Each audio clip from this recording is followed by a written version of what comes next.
नमस्कार दोस्तों, आप सभी का फिर से स्वागत करता हूं सीजी टेट के प्रैक्टिस सेट नंबर 4 में। विषय हिंदी हम चला रहे हैं और हमारा मिशन है 30 में से 30 पूरे मार्क्स हमको लेकर आना है। इसी संबंध में हम चल रहे हैं प्रैक्टिस करते हुए।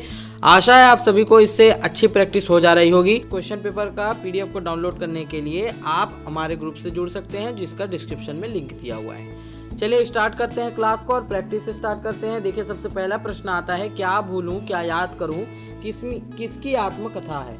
तो ये है प्रसाद की कि पंत की या हरिवंश राय बच्चन या डॉक्टर नगेंद्र की। तो इसका सही आंसर होगा option number C, Harivansh Rai Bachchan. Chitralekha किसकी रचना है। चित्रलेखा किसकी रचना है, वृंदावन लाल वर्मा, कमलेश्वर, नागार्जुन, भगवती चरण वर्मा। तो इसका आंसर होगा भगवती चरण वर्मा। उर्दू के समर्थक फ्रांस के विद्वान कौन थे। उर्दू के समर्थक फ्रांस के विद्वान कौन थे, मैक्स मूलर, मैकाले, गियर्सन या गौरसा द तौसी। तो इसका सही आंसर होगा गौरसा द तौसी। अंधा युग के रचनाकार हैं, इंपॉर्टेंट है ये क्वेश्चन। अंधा युग के रचनाकार कौन है। तो इसके रचनाकार है धर्मवीर भारती। इसके बाद देखिए, गीत गोविंद के रचयिता कौन है, मीरा, जायसी, रसखान या जयदेव।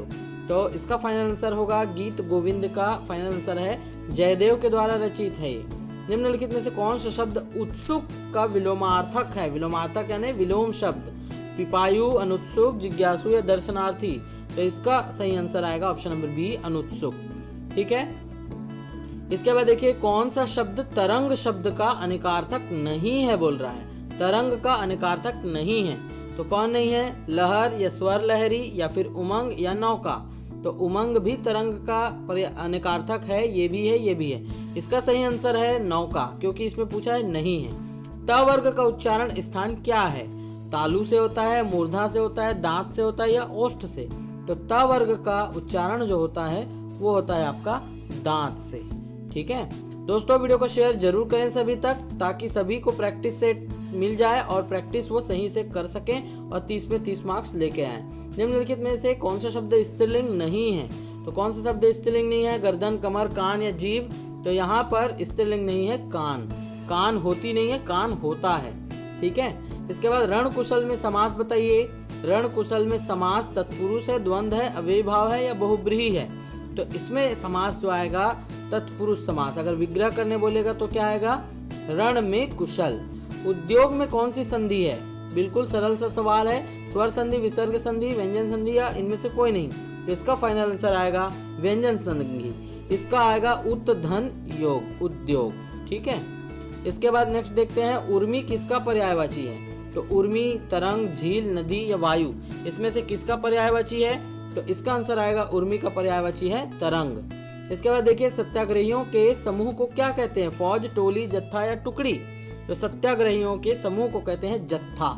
ठीक है, जत्था कहते हैं। निम्नलिखित अनेक शब्दों के बदले एक शब्द लिखें, बोल रहे हैं, जिस पर विजय पाना कठिन हो। क्या आएगा इसका आंसर, दुष्कर, दुर्दम में दुर्लभ, दर्जे। क्या आएगा, तो इसका आंसर आएगा दर्जे। जिस पर विजय पाना, विजय दर्ज कर पाना कठिन हो, वह दर्जे है। ठीक है। विलास में किस प्रत्यय का प्रयोग हुआ है। विलास में प्रत्यय जो पीछे की ओर लगता है वो होता है आपका आस। ठीक है। इसके बाद आगे बढ़ते हैं नेक्स्ट क्वेश्चन की ओर।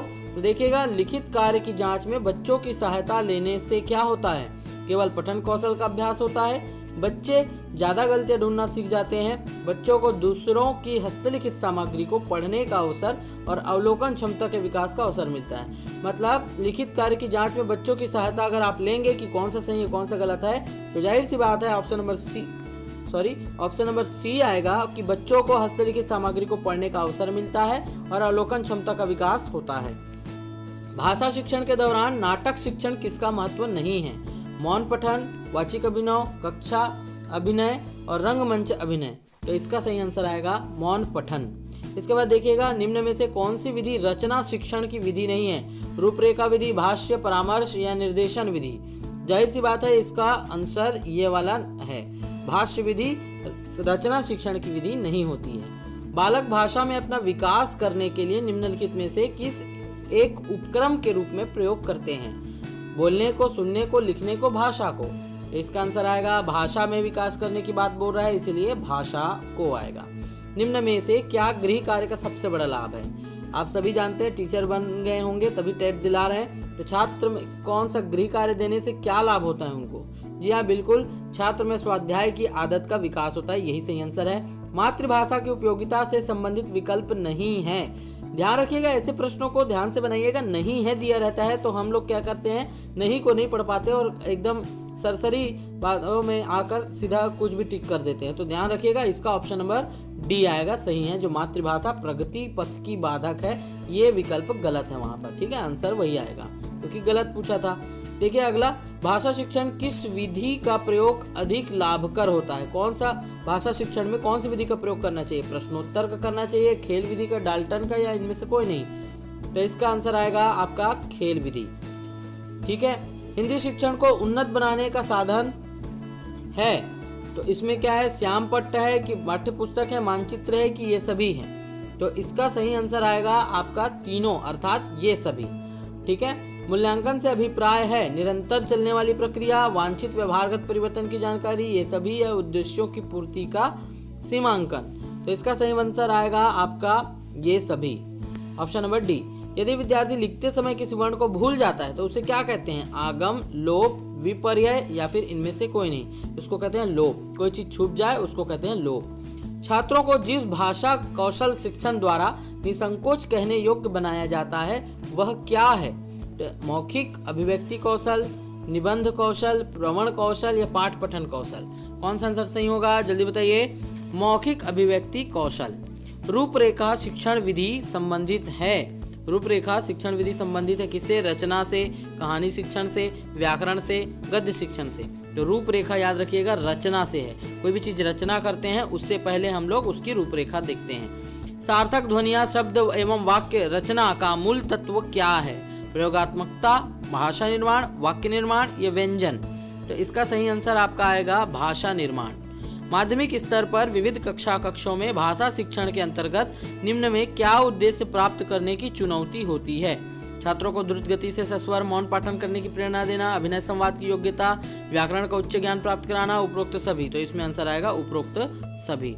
इसके बाद कविता शिक्षण का मुख्य उद्देश्य क्या है? कविता को शिक्षण देने का मुख्य उद्देश्य क्या होता है? भावों की अनुभूति कराना। तो ये आज का हमारा चौथा नंबर का प्रैक्टिस सेट था। ऐसे एक नया प्रैक्टिस सेट आप सभी के लिए लाया जाएगा, इसके लिए बने रहिएगा, चैनल को सब्सक्राइब करके रखिएगा। तब तक के लिए बहुत बहुत धन्यवाद। Lakshyansh coaching classes.